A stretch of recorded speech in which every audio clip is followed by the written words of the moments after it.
طبعا يا جماعه الامهات خرجت زي ما انتم شايفين، بسم الله ما شاء الله، باين عليهم العز اهوت يا جماعه. كل الخلفه راضعه اهيت، بسم الله ما شاء الله. ده حاجه كويسه يا جماعه، الرضاعه الحبيسه زي ما بقول لكم. طبعا يا جماعه الام ديت اولادها بياخدوا في الرضاعه لمده 5 دقايق، لان كل الاطفال مش زي بعض، ولازم تعرفوا كده، لان الاطفال دي بتسحب اللبن بسرعه مش زي الاطفال الصغيره. زي ما انتم شايفين دي يا جماعه عمره هو 12 يوم تقريبا. لمدة 5 دقايق الأم بتفضل ترضعها. الخلفة دي يا جماعة دي بقى اللي بتقعد 10 دقايق في الرضاعة، عشان خاطر لسه عمر 3 أيام. وزي ما انتوا شايفين كده، شايفين يا جماعة اللبن يا جماعة، بسم الله ما شاء الله.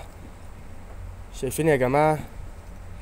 ايوه دي الرضاعة الحابسة يا جماعة، انك تكون واخد بالك من الحاجة اللي عندك، لان دي روح يا جماعة محتاجة متابعة واهتمام شوية.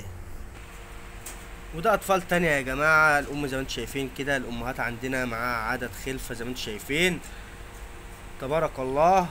اطفال رضعة وبسم الله ما شاء الله يا جماعة، حاجة كويسة. دي الام دي بكرية يا جماعة، اول ولادة ليها هي الولادة دي يا جماعة. ودول يا جماعة فاضل لهم يومين ونفتح لهم، عمر 15 يوم. يعني ما يتموا ال15 يوم بنفتح لهم الصندوق اللي هم يتعاملوا براحتهم، عشان يبدأوا ياكلوا ويشربوا مع الام. هي دي ملخص الارنب.